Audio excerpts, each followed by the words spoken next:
Local financial leaders are cautiously optimistic on 2025, while downtown Youngstown welcomes Blue Heron Antiques Store, a curated treasure trove of vintage finds. Those stories and more on today's Daily Buzz.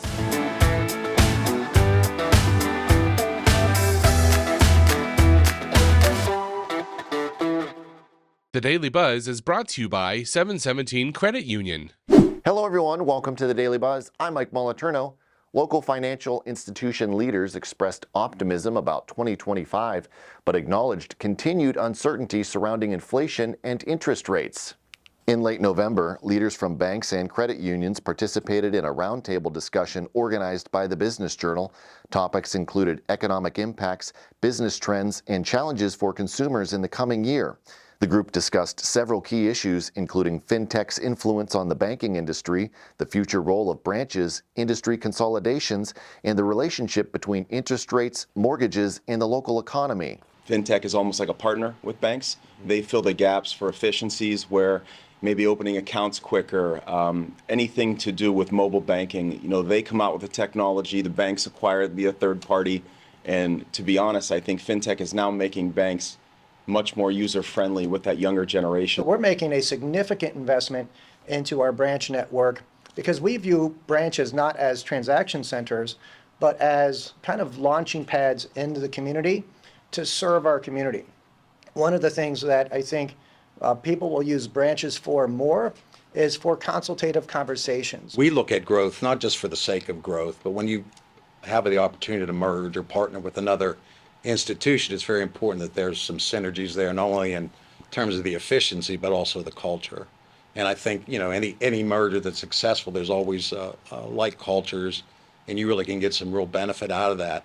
Home prices have to come down about 10%, and about the same time that they have to come down 10%, the rates have to come down around 1.5 to be in that 5-point range, and income has to be about stable. Those are the optimal conditions that economists are now predicting that will then help spur the market. So it's interest rates plus the other components. Despite the challenges, participants agreed that 2025 holds promise for growth in business lending, real estate, and broader economic stability. A full transcript of the discussion will be available in our December issue out next week. A new antique store is set to open in downtown Youngstown, bringing a unique mix of vintage items and sustainability to the Phelps St corridor. Melanie Clark-Panella will open Blue Heron Antiques Store in February, but shoppers will get an early glimpse during special holiday hours in December. The shop, located at 26 North Phelps Street, will be open December 13th through the 15th and December 20th through the 22nd from 10 a.m. to 4 p.m. The store will feature gently used clothing, furniture, decor, art, and curios. Items range from vintage handbags and a 1950s bar table to a leather coat from the former McKelvey's department store, a downtown Youngstown landmark. The shop will also include a small coffee shop with a sales window facing the rear parking lot, an art gallery, and eventually a loft apartment for short-term stays. Generational wealth provides the financial foundation necessary for entrepreneurial ventures, including startup capital, access to credit, and the ability to absorb financial setbacks. Historically, systemic barriers have limited wealth accumulation among minority communities, resulting in disparities that persist today. In this excerpt from the Business Journal Roundtable series featuring minority businesses, several entrepreneurs give us their take on how the lack of generational wealth affects minority businesses. It's like playing Monopoly, and I like the iron, so I'll just say I'm the iron. And the other person or other persons have been around the board 3 times. They own the red, Kentucky, all that, and they own the yellow, maybe even the green. And you haven't even rolled the dice yet. They pass go and everything else. And so there is, but also coming with that generational wealth is access, right? Because it's generational, so they may have access to relationships that you don't have, or connections that you don't have. So that generational wealth is bigger than just the money thing.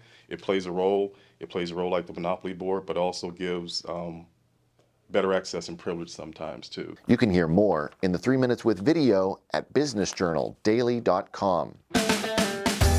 And that is going to do it for today's Daily Buzz. Be sure to like, subscribe, and leave a comment. If you'd like to dive deeper into any of these stories, links are available in the description. Thank you very much for watching. I'm Mike Moliterno.